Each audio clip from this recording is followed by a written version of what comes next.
Okay, so we're on day 2 of being home and remote learning, and I want to go over just a little bit of things on lesson 1 because there were questions I was asked by different students. And so I'm going to clarify lesson 1, part 3, really quick.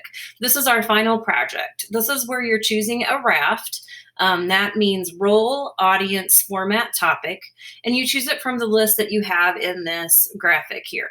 If you have an idea for a project that's not on this list, you can talk to me, send me an email, and I will let you know if that'll work out or not. You're going to use parts 1 and 2 from lesson 1 to help you understand what you need to do in this, or the information you're going to need for creating your raft project.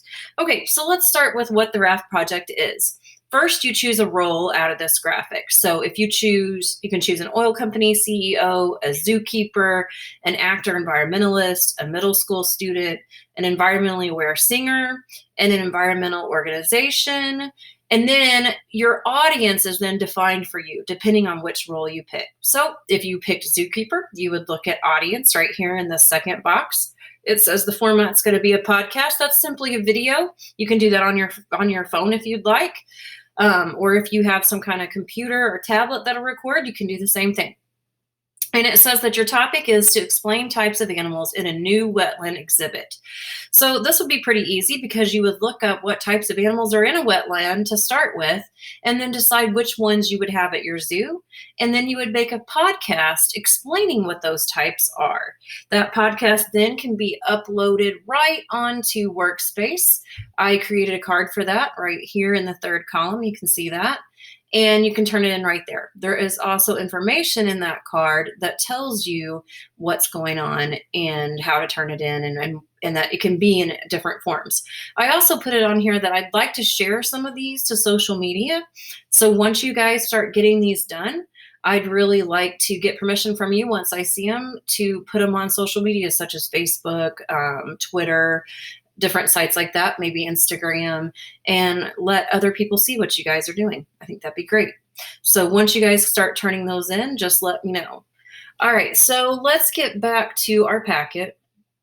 And we're going to start talking just a little bit about lesson 2. All right, let's go down here to lesson 2. The first part is damage to ecosystems. There's some background information, and then there's a place where you are going to go to a website. You'll have to type this in. The website is www.epa.gov/CIMC. It's right there on your packet. It brings up this EPA website. EPA is the United States Environmental Protection Agency. You guys see those all around Fredericktown because they are the ones that are digging up our yards and cleaning up the lead that we have here. Okay, so on different steps, it's telling you go to different places on this website. So you're going to do that. When you get down to number 4, Gage Torville brought this to my attention. You are supposed to locate the borders of your county with a dashed brown line by clicking and dragging the map, which you can do really easily. However, there's nothing you're going to write there because you're just going to do it yourself, okay? There's nothing you have to answer on number 4 as far as on our paper or on our digital paper. Okay, so you can do all of this from this website. And then let's go on down to the second page. It asks you to select a Superfund site for further research. Well, you're going to get that Superfund site from over here on the EPA site. And you'll scroll down and you will see right here Superfund sites. You can click on that and it will take you to the different sites where we have a Superfund going. All right, so we'll click out of that. And it's going to bring up a bunch of red triangles, and you will pick up one of those or click on one of those. It'll be a pop-up box that tells all about the site and what that Superfund is for. And in the gray box to the right titled More Details, you'll be able to click on it and more in-depth site details. So let's go kind of around here, around Fredericktown. Click on one of these. Okay, so we have the Annapolis lead mine cleanup. We have the Madison mine cleanup.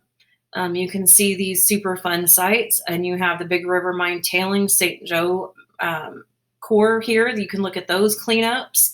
You can click and hold and drag to move the pop-up box. So if we click on the Madison mine, we'll click on Superfund site. Madison County Mines, Fredericktown, Missouri. And this talks about what they are doing to clean up our soil. And you can click on more reading and you have more information here. Okay. So that you can keep delving into more and more of that site and what is going on to clean it up. Many of you have experienced personally your yards being dug up and new dirt brought in. So this gives you guys idea of, you guys have a firsthand idea of what's happening.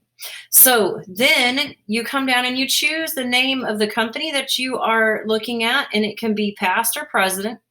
Ours are going to be the past, and you're going to put in, if you do Madison County, you're going to put in the site right in the next box.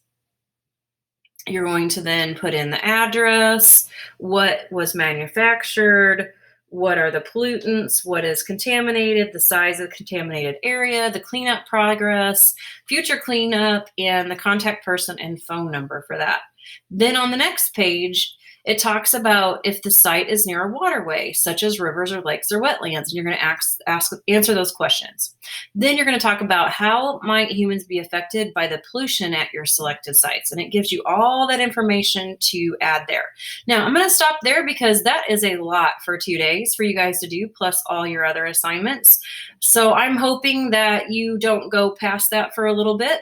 And if you do, that's fine. But I'm going to stop here. And then tomorrow I will talk about part 2, which is a presentation that you're going to get ready. And that is the last part of lesson 2. I'll go over it. And then Monday I will start lesson 3. All right, so hope you guys are having a good time. Hope you're taking some breaks from your homework, doing some fun stuff. Tons of resources have been put on Facebook for things for kids to do. I watched Coconut have breakfast this morning. She was a sloth, and you all know I love sloths. So I watched her have her breakfast this morning online, and that was pretty cool from the St. Louis Aquarium. They did a live Facebook of Coconut. So there's all kinds of things like that that you can do. You guys have a great day.